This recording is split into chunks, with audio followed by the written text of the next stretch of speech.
उपराष्ट्रपति चुनाव के लिए आज वोटिंग हो रही है। वहीं 3 दलों ने इस चुनावी मुकाबले से बाहर रहने का ऐलान कर दिया। इससे चुनावी मुकाबला दिलचस्प हो गया। नई संसद भवन में पहली बार उपराष्ट्रपति का चुनाव हो रहा है। ये आज हो रही है वोटिंग। उपराष्ट्रपति चुनाव के लिए आज संसद भवन में वोटिंग हो रही है। नए संसद भवन में पहली बार है जब उपराष्ट्रपति चुनाव के लिए वोटिंग हो रही है। इस चुनावी मुकाबले में एनडीए उम्मीदवार सीपी राधाकृष्णन और विपक्ष की ओर से साझा उम्मीदवार वी सुदर्शन रेड्डी चुनाव मैदान में हैं।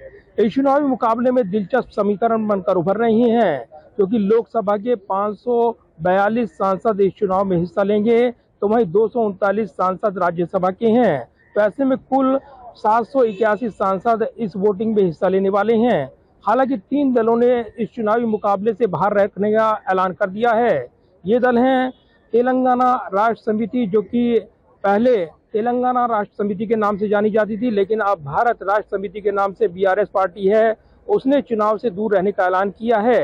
ये तेलंगाना के पूर्व मुख्यमंत्री केसीआर की पार्टी है। इसके अलावा जो शिरोमणि अकाली दल है, उसने भी चुनावी प्रक्रिया से दूर रहने का ऐलान किया है। पंजाब की बाढ़ का हवाला दिया है। शिरोमणि अकाली दल का कहना है कि कोई भी दल बाढ़ के हालात पर नजर नहीं रख रहा है, उनके लिए कोई राहत बचाव अभियान दिखाई नहीं दे रहा है। ऐसे में विरोध स्वरूप उन्होंने निर्णय लिया है। इसके अलावा तीसरी बड़ी पार्टी है जो कि उड़ीसा की बीजू जनता दल यानी बीजेडी पार्टी, और उन्होंने भी चुनावी प्रक्रिया से दूर रहने का ऐलान किया है। ऐसे में कुल मिलाकर 3 दलों के करीब 14 सांसद हैं जो इस चुनावी प्रक्रिया में हिस्सा नहीं लेंगे।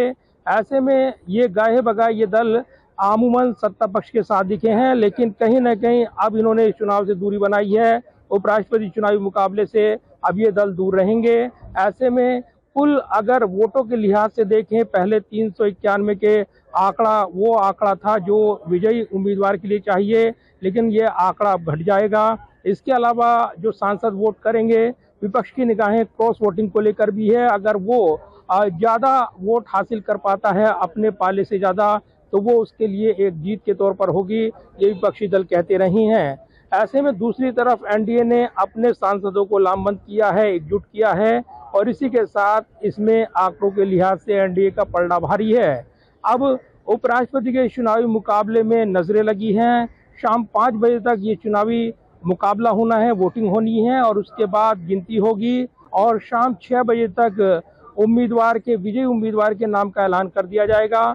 तो निश्चित तौर पर एक बड़ा मुकाबला संसद भवन परिसर में देखने को मिल रहा है।